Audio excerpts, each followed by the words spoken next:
If you go to the craft store or look online for leather purse handles, the ones that you're most likely to find are ones like this. They are made for handbags and they have pre-punched holes for you to sew the leather straps onto the handbag. So if you're going to go ahead and use these, I want to show you how to attach them to the bag. So the point we're at with the bag is we have the bag sewn and we have the bag band on and the lining attached, but it's not sewn down. So what we're going to do is come over here and I'm just going to kind of just do like a test fit. Most of the time I like to put my handles 2 inches in from the side. So I'm going to come over here and I'm going to mark 2 inches. And I'm just going to test and see if the handle is big enough for that and if that's like the spot that I like it. If you prefer, you can come in closer. This one I think that I've come in a little bit closer to the edge there. A lot of it depends on the length of the handle that you buy. In this case, I think I'm going to go here and I think I'm probably going to come in, I think with this for my mark, what I'll do is I'll measure in from this inside edge right here and I'll come in 1/2 inch for the edge. So I've got the edge of that now is 1/2 inch in. Okay, so once you get that in the spot that you want, these are the top. You're going to go through all of the stitching all the way up to here. So you need to make sure this point is at least right below that top stitch line.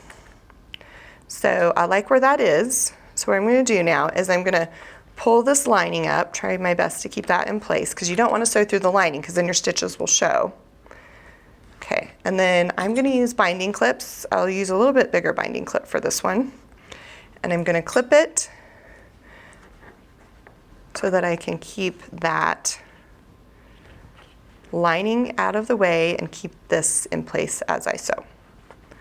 Okay, now what you're going to want for this is you need some sort of heavy duty thread. So you can buy, it's called heavy duty thread at the store. You can buy, Aurifil calls it finishing thread.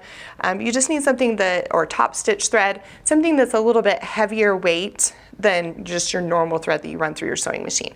I'm gonna go ahead and use a cream for this bag, but you can see on this bag that I use the navy for some contrast, so it's totally up to you what you wanna do.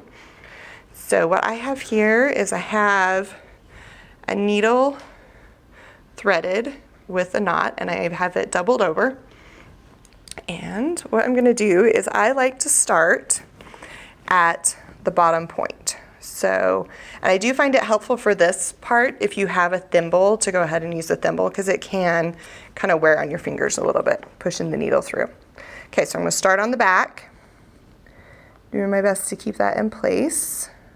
I'm going to come up through here and down and just do a simple, what would be considered a back stitch. So now I'll come up through the second hole. Maybe it'll take you a little while to kind of get your bearings where you want to come up. Okay. That's where the thimble comes in handy. Almost there. There we go. Okay. So I'll come up through that second hole and then down back through there. Again, like that. And then this time I can come through this hole again because you don't want to start and stop at the same spot because then you just don't have enough tension in your thread to hold it tightly. Come through here. I'm going to advance up just like that and then come up next one like that and down, and you're just going to do that all the way around until you get back to where you started, and then you're just going to go ahead on the back and just finish it off with a double knot. And then just do that on this side and then flip it over and place the handles in the same part on the other side, and then you're ready to go ahead and finish your bag.